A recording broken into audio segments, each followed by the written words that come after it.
एक बंदा बाजार गया खाना लेने।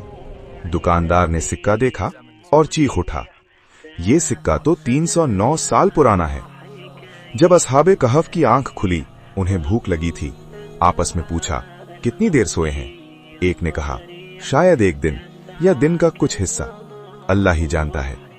फिर एक नौजवान को भेजा, छुपकर शहर जाओ, खाना लेकर आओ।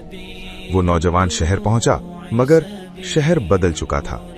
गलियां बदल गई थीं, चेहरे बदल गए थे, जबान बदल गई थी। उसने खाना खरीदने के लिए पुराना सिक्का निकाला। दुकानदार ने सिक्का देखा और हैरान रह गया।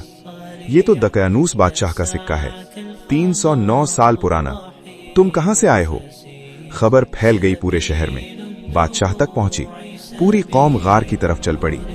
जब लोगों ने देखा 7 नौजवान जिंदा 309 साल बाद, पूरी कौम पुकार उठी, अल्लाह का वादा सच्चा है, कयामत बरहक है। अल्लाह ने फरमाया, इसी तरह हमने लोगों को उन पर मुत्तला किया ताकि वो जाने अल्लाह का वादा सच्चा है। ऐसे कुरानी वाकयात रोजाना सीखने के लिए अभी सब्सक्राइब करें।